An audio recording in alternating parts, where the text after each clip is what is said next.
Hey everybody. Sorry I can't be there on Friday. I know that you guys have your 2 hour delay, so you guys will be in class while I'm in class. So I can't come in and teach, but I figured it would be better to make sure that we hit all the material in chapter 10 rather than just leaving it up to some reading. So I want to make sure that we kind of cover it at least in some way. So that's why we're doing this video lesson. So hopefully everything went well with the campaign finance lesson. This was being recorded on Wednesday, the day before, so hopefully it went well, knock on wood, now. If not, then get yourself a DeLorean, go back in time, and fix it. But we have a lot to cover in today's lesson. But I will say it's really exciting that I figured out on iMovie how to throw in pictures anytime I want, which is really, really cool. So you guys can see my favorite animal at all times, which is the pygmy owl, as we've talked about, Earth's most mortified bird. But moving on, we got to hit a lot of stuff. So let's start off with campaign issues. We kind of go backwards in our reading a little bit. We kind of jumped ahead to campaign finance. We're going to go backwards a little bit.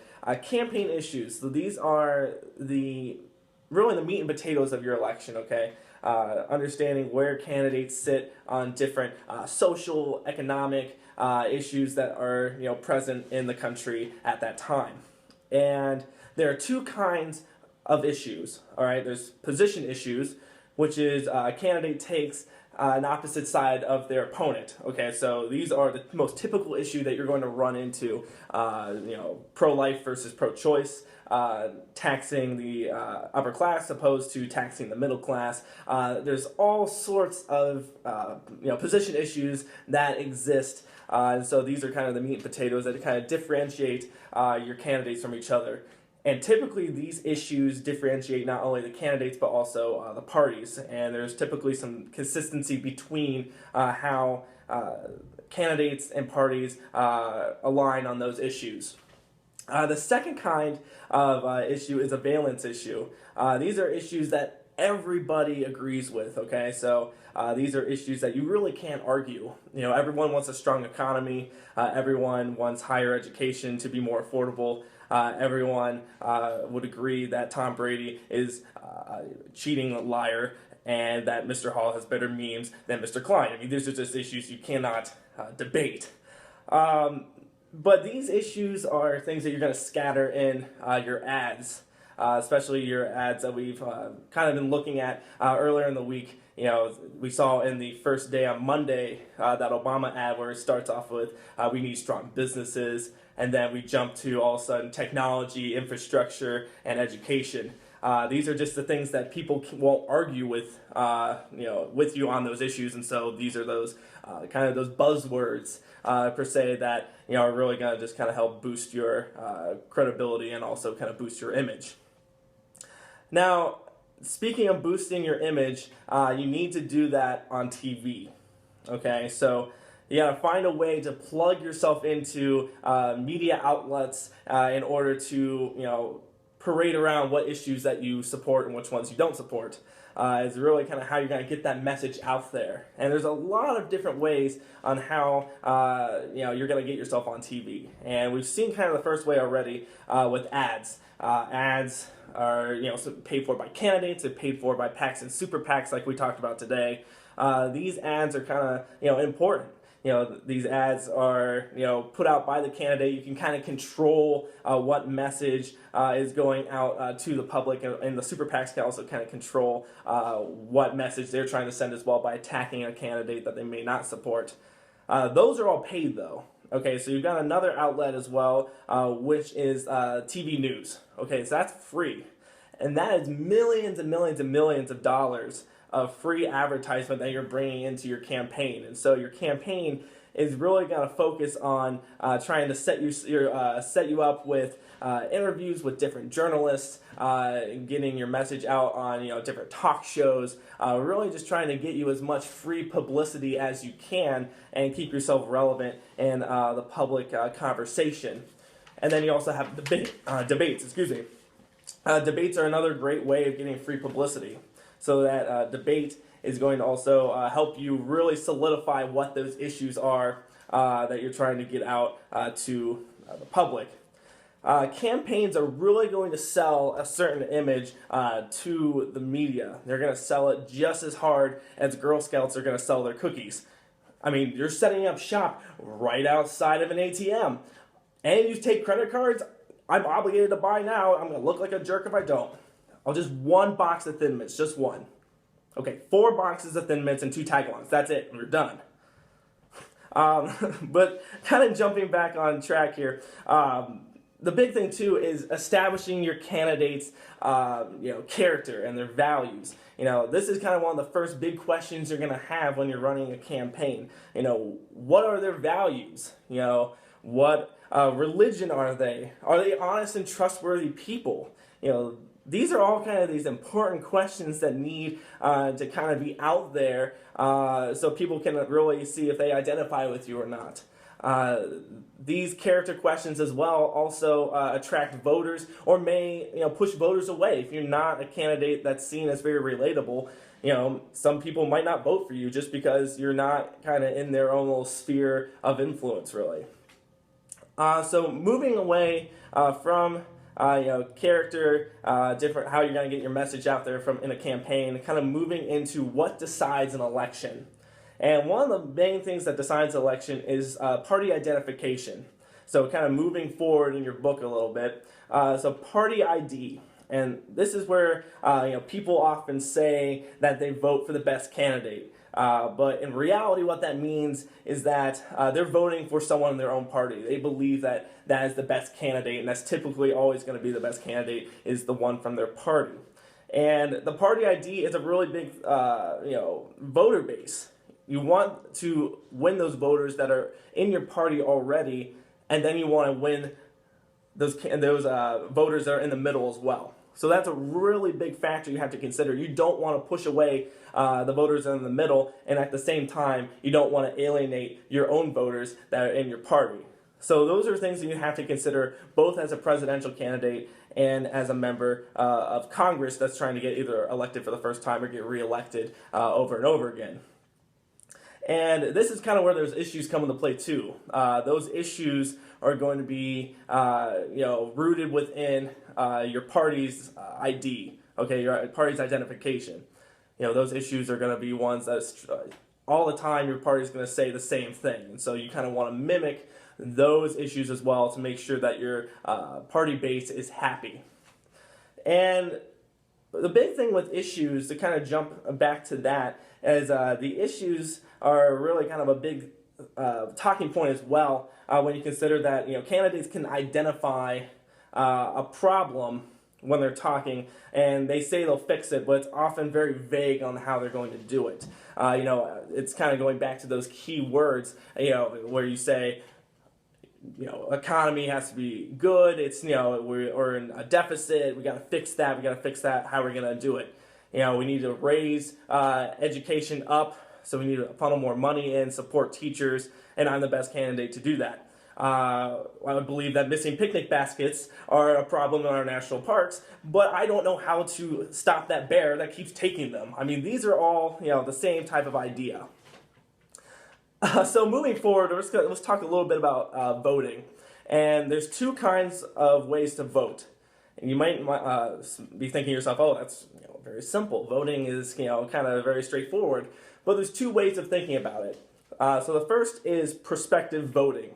Okay, so voters are going to look ahead and they're going to determine if a candidate has the best plan for fixing the country's problems. So that's why you have a lot of candidates doing campaign slogans or pushing ideas that are saying, well, look to the future. Like, for example, Donald Trump is doing Make America Great Again. So he's pushing towards the future and hoping that candidates will kind of voters will look at him as a candidate and say, oh, well, he's got the best plan moving forward. The other kind of voting is retrospective voting. Retrospective voting looks at the past and kind of sees how a party did in control or in the White House and how different presidents have functioned in the past, and seeing if things were better back then when Reagan was in office, we should vote for a Republican because we need to get back to the values of Reagan. These are 2 different ways of thinking about voting, but they're both very legitimate ways of approaching it. And so those are very important to kind of, keep in the back of your mind, because when you're making ads and also trying to put a message out, you're trying to approach, your voting group and kind of try to see which way they're kind of looking at voting. Are they looking to the past, or are they looking ahead towards the future? And campaigns themselves have to use this information and kind of, go back to, building that character of their candidate and building that image. It's all about, how they're going to vote. So not only do you have to identify, okay, how these candidates are going to be perceived by the voting population. Are we going to just piggyback on the back of another candidate or past president, or are we going to look to the future? But we also have to look at what campaigns do. And there's three main things that campaigns do. The first is the campaign looks at party loyalty and it tries to create a strategy off of that. So going back to that retrospective voting, looking at the past, seeing where your voter base has been before, your hardcore Democrats or your hardcore Republicans, and kind of going from there. You also have campaigns showing how candidates react under pressure.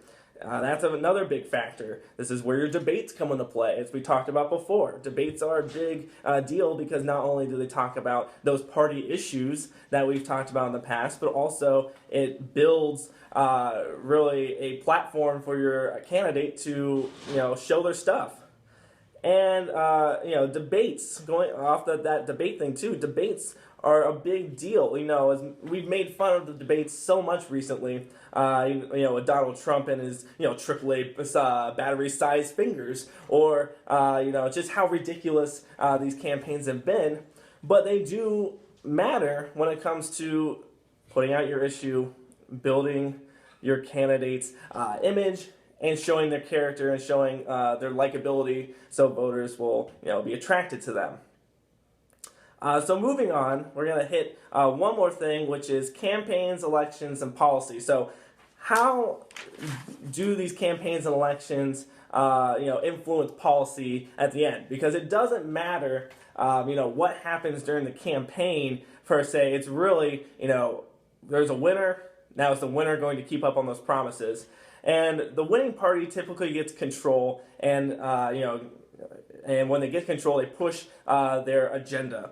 And we talked about, especially last week in the previous chapter, we talked about kind of that rotation of, so the president comes into office for the first time, has lots of, publicity and lots of popularity, and that sinks. And then when the votes come up for Congress, then the parties switch. And so then if you have like Obama is in office now, he's a Democrat, and then now the Republicans are in control of Congress.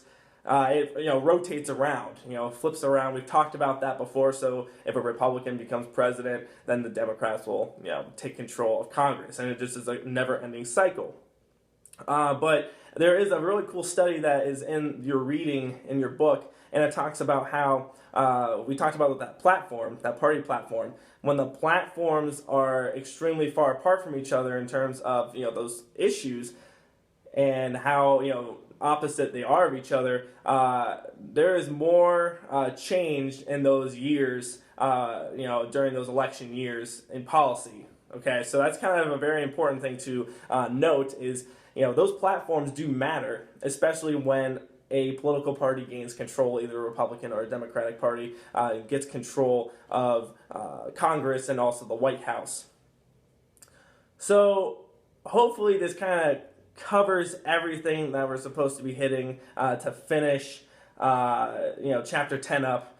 And to make sure that you watch the video for homework, you've got 2 questions I want you to answer. So what you need to do is have like a sheet of paper.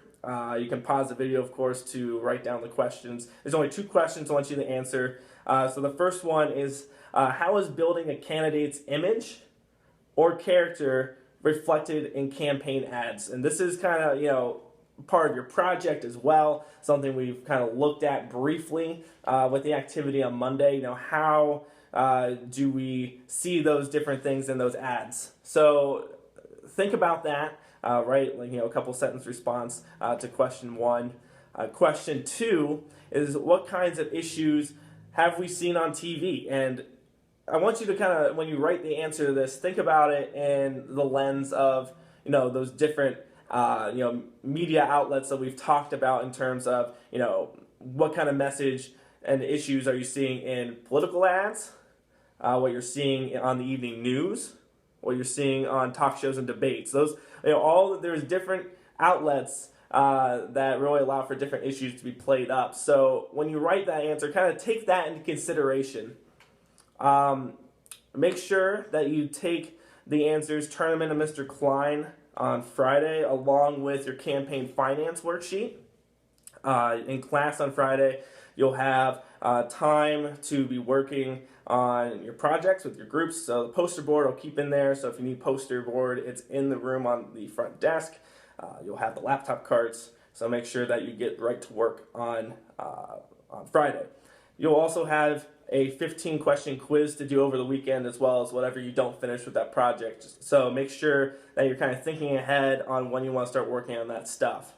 I'm assuming that you're watching this at 2 in the morning, so go to bed. You have things to do. It's 2 a.m. Even though there's a 2-hour delay, go to bed. It's 2. But I will see you guys next week. Have a great weekend. If you have questions about the video, put them in the comments. If you have questions about your projects or anything like that, make sure you ask Mr. Klein on Friday before you turn them in on Monday. I'll see you guys later.